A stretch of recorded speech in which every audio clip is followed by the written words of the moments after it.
సాధించాలని చెప్పని రవికిరణ్ గారు డాక్టర్ నుంచి మన పోలీసు ఉద్యోగం ఇచ్చారు.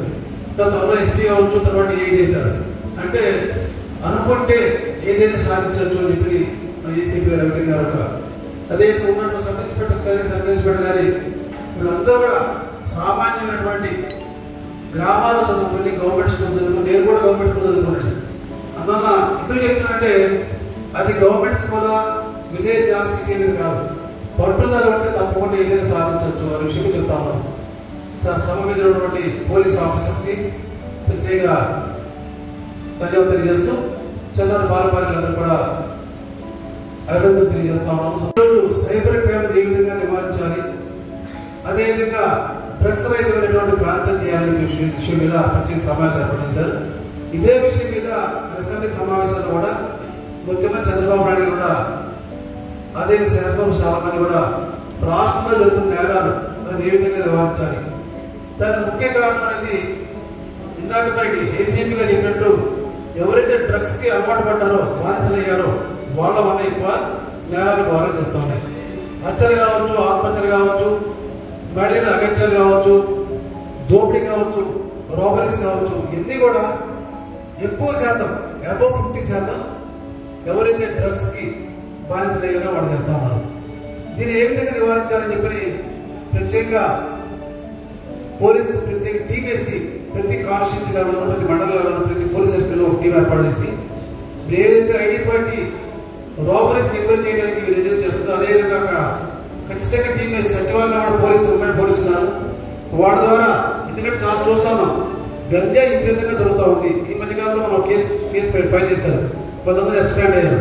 తప్పకుండా మరి గంజా విషయంలో చాలా మంది చూస్తా ఉన్నాం. ఇందాక ఏసీపీ చెప్పినట్టు ఒక కుర్రోడిని వాళ్ళ తల్లిదండ్రులు బెదరగచ్చి చంపేసి ఏట్లో పడేశారు.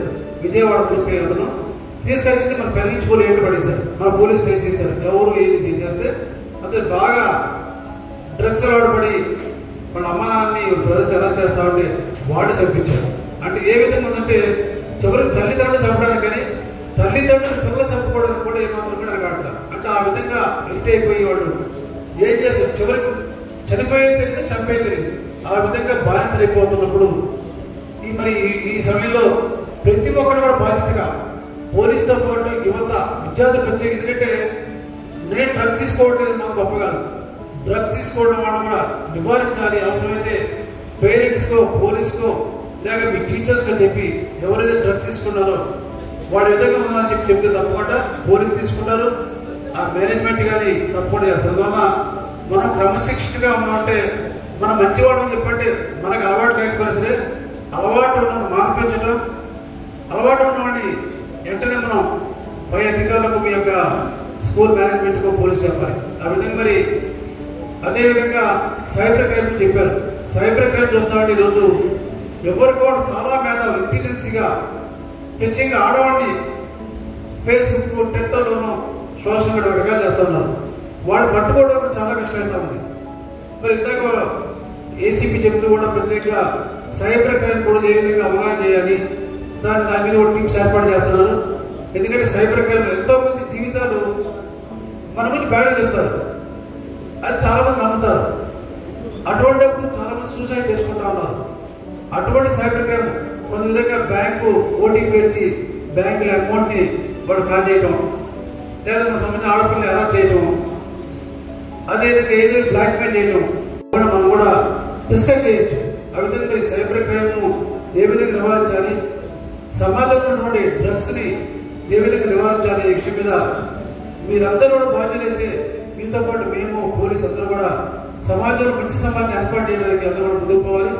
అదేవిధంగా యూత్ చూస్తా ఉన్నాం, గతానికి ఇప్పుడు చూస్తా ఉంటే యూత్ మానసికంగా ఫిజికల్గా ఫిట్నెస్ ఉన్నట్ల ఏది చిన్న ఇష్యూ వచ్చినా సరే ఊరికే నిరుచబడిపోతున్నారు.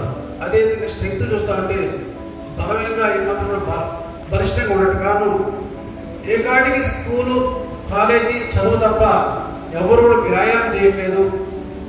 ఏ గంటకి కూడా తీసుకున్న డైట్ కూడా మంచి డైట్ తీసుకోవట్లేదు. ఎప్పుడు కూడా స్ట్రెస్ ఫీల్ అవుతూ ఉంటారు. ఏదో జరిగిపోతుంది, ఏదో ఉద్యోగం రాలేదు, లేదా వాడు చాలా ఎంజాయ్ చేస్తున్నారు, మనం చేయలేకపోతా ఉన్నాం. అటువంటి ఆలోచన కాకుండా ప్రతి ఒక్కరు కూడా శారీరక మానసిక బలం కావాలి, ఎథిక్స్ ఉండాలి. మానవత విలువ లేకపోతే ఎంత సంపాదించినా సరే విలువ లేనటువంటి సంపద ఏమాత్రం పనికి రాదు.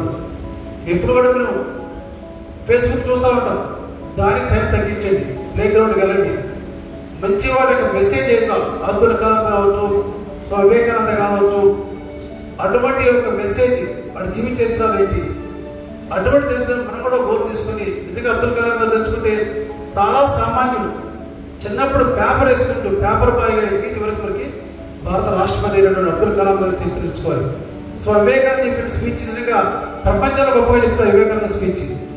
మరి ఇటువంటి మహనీయుల యొక్క చరిత్రలో మహనీయుల యొక్క మెసేజ్ తెలుసుకొని మనందరూ కూడా మంచి ఆదర్శవంతుల వ్యక్తులుగా సమాజం చేయాలని చెప్పి అందరూ కోరుతూ, ప్రత్యేక పోలీసు అధికారులకు ఏర్పాటు చేసి సంతోషం తెలియజేస్తూ, తప్పకుండా మన ప్రాంతంలో డ్రగ్స్ రహితమైనటువంటి ప్రాంతాన్ని తీర్చిదిద్దాలని చెప్పి సైబర్ క్రైమ్ కూడా పూర్తిగా అవగాహన ఉందని కోరుతూ